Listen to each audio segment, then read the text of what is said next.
everyone, and welcome to The Courageous Survivor. My name is Paula Walters. I am a survivor of child abuse, sexual assault, domestic violence.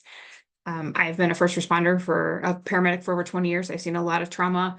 Um, and I have a traumatic brain injury from abuse, from a near fatal strangulation and a domestic violence incident.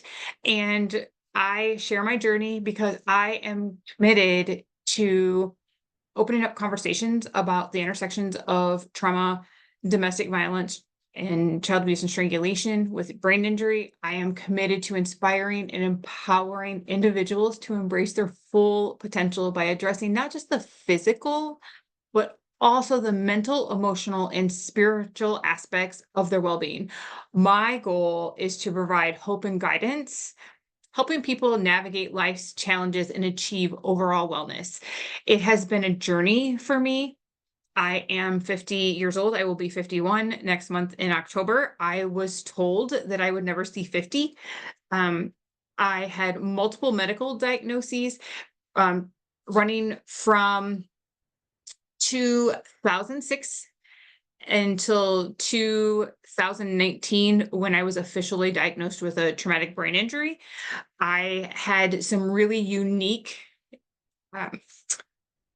opportunities that opened up the conversations for my brain injury. So I was not diagnosed with a traumatic brain injury resulting from the near fatal strangulation and domestic abuse traditionally by our traditional medical doctors. They gave me multiple other medical diagnoses, and they took away my driving privileges, told me I would never be a paramedic again. They told me that I would need to go on disability and that I might not see 50.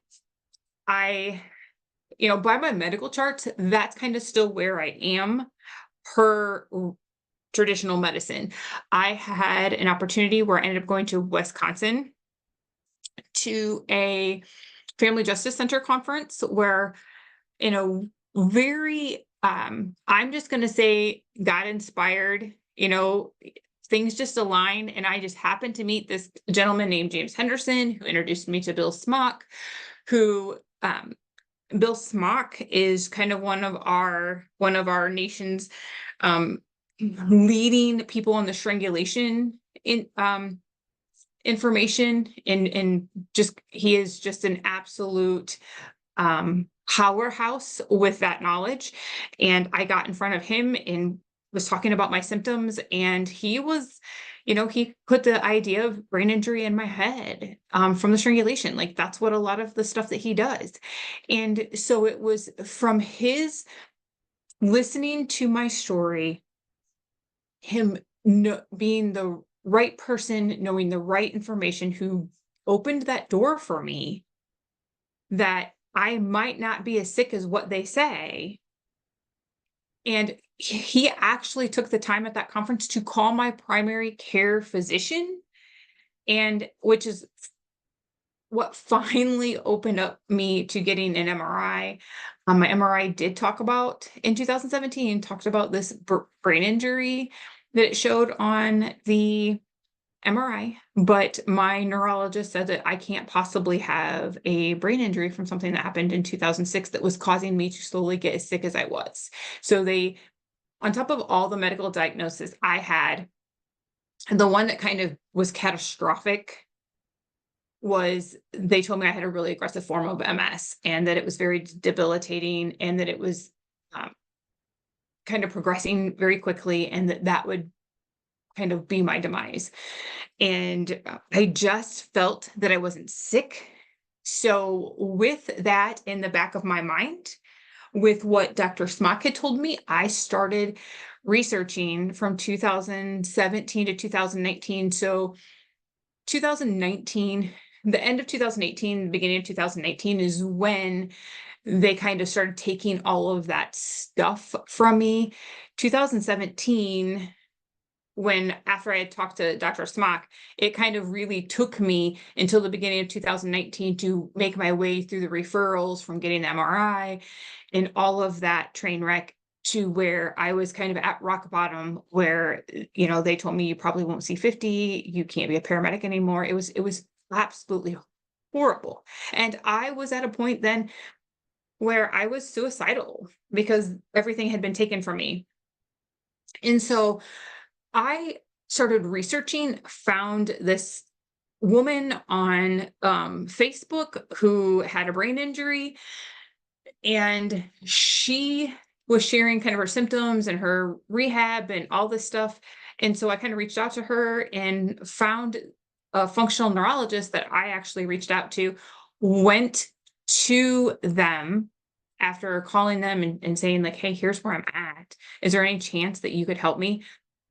And I went out there for a week long intensive, and it changed my life. And what's interesting is all of those medical diagnoses that I have are pretty much all gone. I have a traumatic brain injury resulting from like trauma and anoxia. So I kind of have a traumatic and an anoxic brain injury. Um, and like I still have to work. I have to rehab it. I have to do brain exercises every day. But the thing is, all the symptoms that I had that led to all those false diagnoses were related to the brain injury and trauma. And so when I do my speaking and my presentations around, you know, the country, I kind of think of my medical journey as standing back looking at a field of a whole bunch of silos because we like look, it's very siloed. So like you go to your family practice, but then you go to neurology and they do their thing, and you go to, you know, a cardiologist and they deal with your heart, and then you go to a pulmonologist and they deal with breathing, and you go to a gastrologist and they kind of deal with your stomach, and it's like all of the I had to go to an allergist. I had to keep going to these specialists, and everybody only looked at their little piece with the symptoms that were in their little silo. And nobody really stood back and looked at the big picture. Nobody ever talked, none of those doctors. I saw over 50 different providers. And I got lost in the medical system.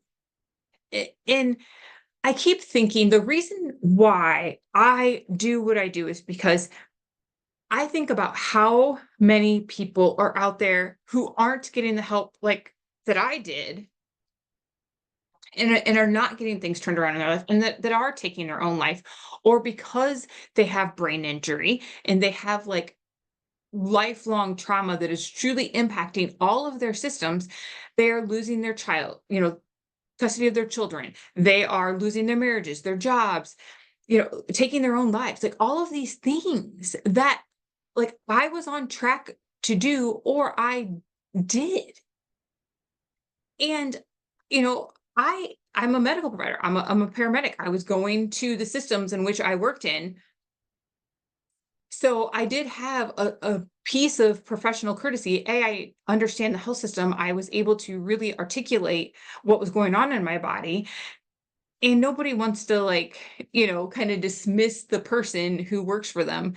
And so I kind of had the best of the best, yet I still got failed and got lost in the system and just medicine after medicine after medicine. So we've been really I have since 2019 with my first trip to functional neurology.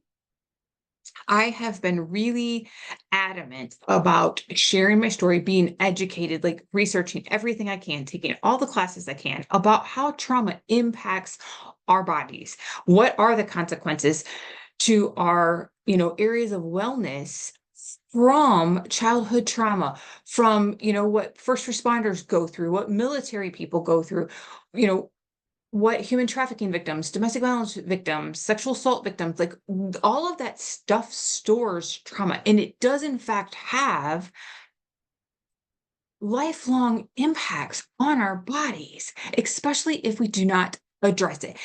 And our traditional medicine systems do not ask about our traumas, do not ask about our past. They just deal with what you're going through now. So here's a script. We do not have healthcare in America. We have disease care.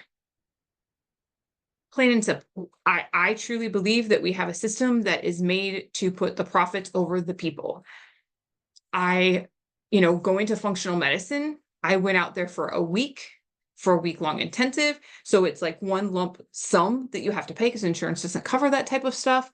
Um, but then I haven't had to have any cost since. So I have been out to see um, Eric and Mike once each. And I'll tell you, like, I haven't had to see them since. I haven't had to see any doctor since because I have been, taught. Not only did I go out there and get the neuro rehab that I needed, but I learned. I feel like I got a, master's in my body and learning how to holistically take care of myself. And so I am passionate about sharing my story because I found someone else. I found healing through finding somebody else on social media who then, that opened up doors to me. And so I figure if I share my story, maybe there's a domestic violence victim, a, a child abuse victim or whatever it may be that is looking online and searching for answers and happens to come across this and maybe by some small chance they'll start researching and find their own healing. And that's what I do. Not to mention we really in this country we need to really open up the conversations about brain injury and domestic violence, brain injury and military, brain injury and strangulation. Everybody thinks brain injury and concussions, and they automatically think sports, car crashes. But people don't think about abuse victims. And unfortunately, our military have this happening to them a lot too. And we all know about the kind of healthcare stuff that they're offered. So that is why I do what I do. And we've been talking, I have talked over the last couple of episodes about what trauma does to our feel-good chemicals, to our stress hormones, to our emotional versus rational thinking. And one of the things that I really want to talk about today in today's focus is how does trauma impact our body systems? And this is where I got lost in the system because it does, in fact, impact a lot of our brain systems or our body systems. So it impacts our brain waves, our brain architecture, our neural pathways, our nervous system, our immune system, our hormones, our toxic elimination. So like our liver, gut, kidneys, skin, and then our kind of like our drainage pathways. And then cellular change. It changes us on the cellular level. And so when I start looking at all of this stuff, it is really easy to see where I got lost. So I had a lot of the medical diagnosis that I was given was related to the immune system. So I had some of the first ones that I received as far as medical diagnosis was the POTS, neurocardiogenic syncope. But then we started going into this idiopathic anaphylaxis, Crohn's, lupus, MS. So we started getting all this stuff. Well, when you look at the immune system, trauma causes chronic inflammation. So it can give persistent inflammation, which kind of just really weakens the immune system. So it makes you more susceptible to being sick. So you have that weakened immune system, you have that chronic inflammation, you are, you're constantly getting sick because your immune system is worn down. And then you have delayed healing. So stress from trauma slows down the body's ability to heal wounds, to recover from surgeries, to manage inflammation, and just being able to kind of like just when you're sick, being able to snap out of it and get healthy quickly. Then we have to go to the gut. This has been my gut and I are just not friends most times. So impaired gut health, and your gut is kind of like your second brain. It impacts so much in your body. And my gut was so bad. I had SIBO gas, leaky gut. And so it's like trauma can really disrupt the brain gut connection, leading to imbalances in gut bacteria. So that whole SIBO thing that I was talking about, that small intestine bacterial overgrowth, and that negativity, that when you disrupt those imbalances in the gut bacteria, that negatively affects immune function and increases again your likelihood to have GI issues. So I would be one end of the spectrum to the other. So I would have really, really bad constipation. Then I would really go to um, having diarrhea, and I was just very gassy, had a lot of heartburn all the time, was gaining weight, just very bloated. It just, and I would have pain, intense pain. It was horrible. And like when I talk about I had to go to the like when I had to go to the bathroom, I had to, go now. It was like emergencies to two cheeks sneak it to the bathroom, which doesn't work for being a paramedic. And it cost, I mean, it was very disrupting to my life. And now, like, and I know that that's too much information, but like there's a lot of people out there. I mean, I don't know if you walked into bathrooms, but man, it sounds like there are bathrooms that smell like people are dying. And it sounds like people are dying in those bathrooms. Like we have a lot of gut problems in this country. So that's just kind of looking at that whole immune system itself. Then we talk about the hormones. Like it really, I mean, we have a lot of hormonal problems. Um, I know like if you get on TikTok or social media, like there's all kinds of stuff, like all these ads and stuff trying to help people with their hormones, help control their hormones. Mm, I just wonder how many people have trauma related hormone disturbances. So it impacts our cortisol, which is one of the things that we've talked about earlier in one of the other podcasts, but chronic stress activation. So trauma causes persistently high cortisol levels. So that looks like weight gain, sleep disturbances, weakened immunity, and prolonged due to the prolonged stress. It messes with our adrenaline, which we also talked about before. It just kind of makes you having that constant feeling of being on edge, a lot of edginess. But it also impacts our estrogen and progesterone.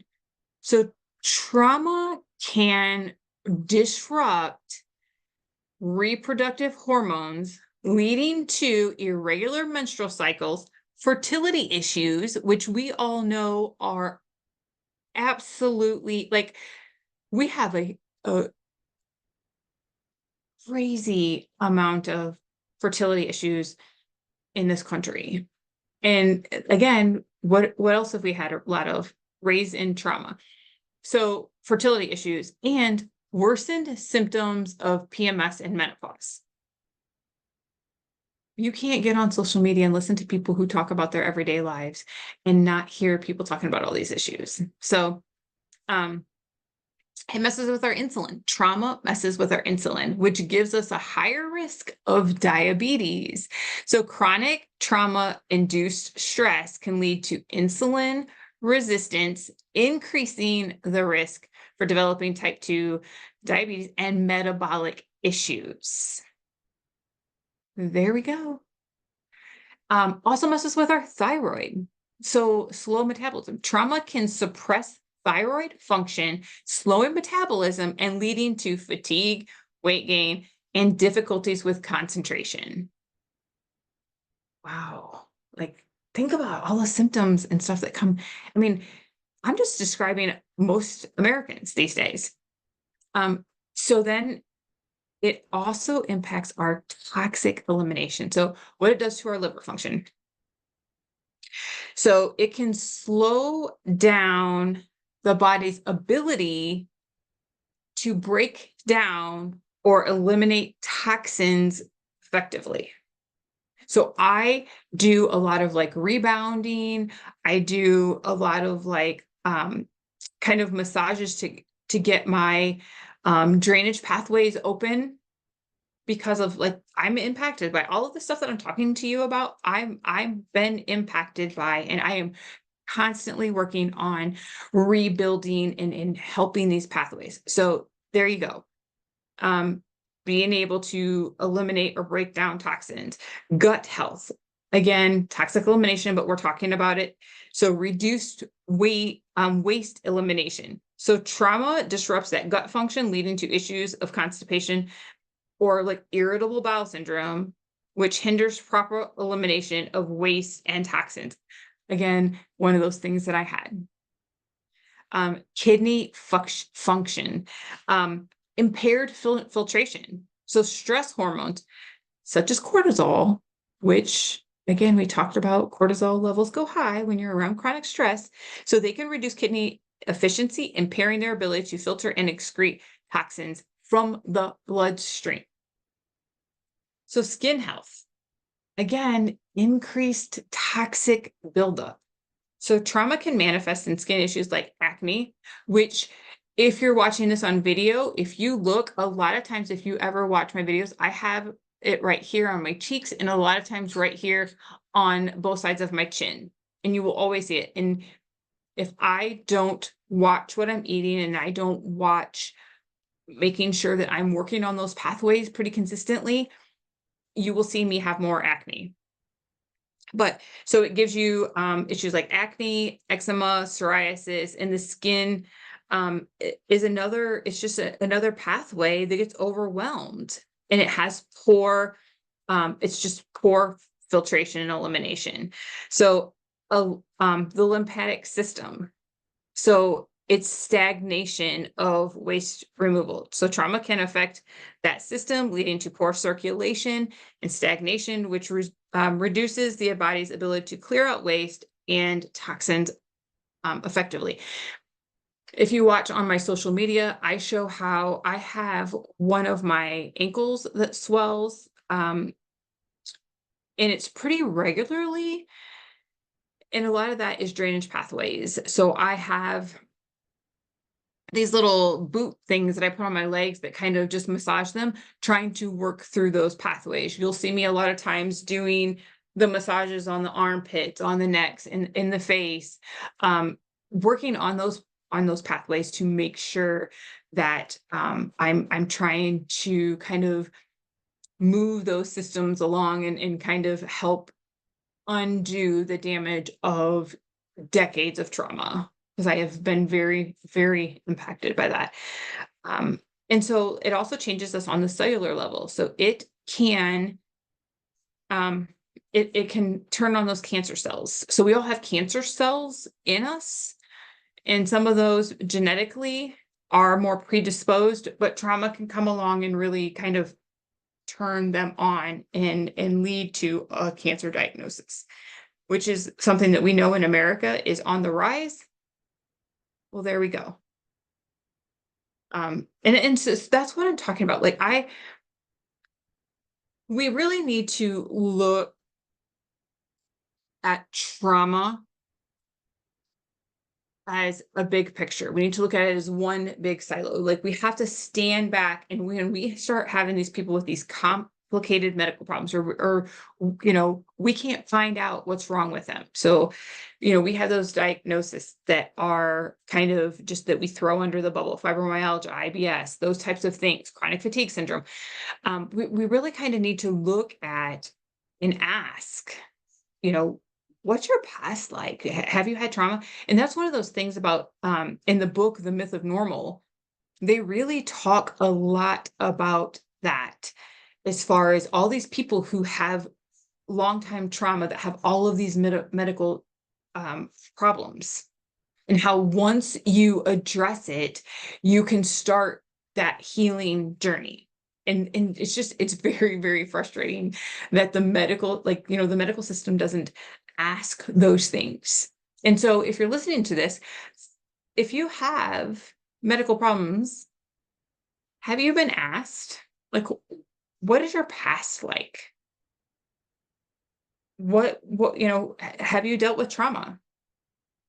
Especially if you have a chronic medical problem that you are still not getting answers. I do not understand people who take medicines for a symptom and you keep taking them and taking them and taking them for months and months and months and years, and you're still having the symptom. When are you expecting it to work? That was one of my things. Like, I kept saying to the doctor, you're putting me on these medicines and they're not helping. You're you just up it and up it and up it. Okay, I'm at the max dose. Maybe you're wrong, but God forbid. Then you kind of get in trouble for being non-compliant and get fired, and it's a train wreck. Um, but so that's where we have to have these conversations about looking and addressing trauma when it comes to our medical problems, our mental health, you know.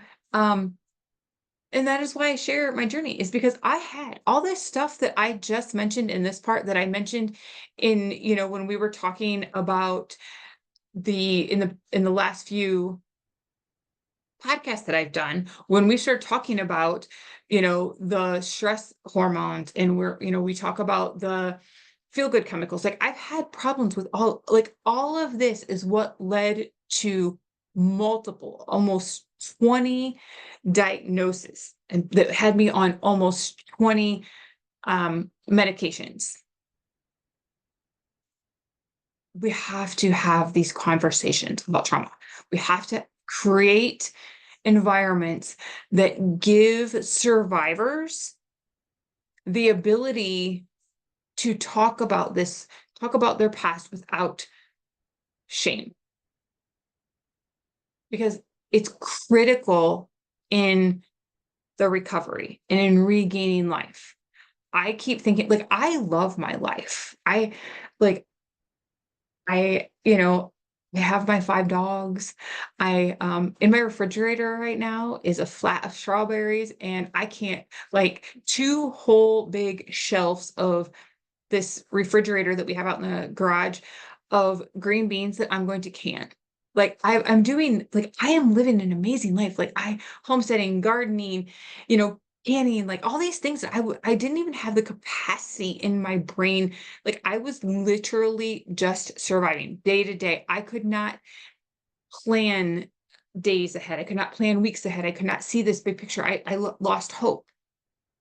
I couldn't think about, oh, starting my own speaking business, starting my own, coaching and mentoring, being able to, all of this stuff that I couldn't do because it was robbed from me, because I was carrying this big, huge truckload of trauma that was impacting everything, every cell inside of me.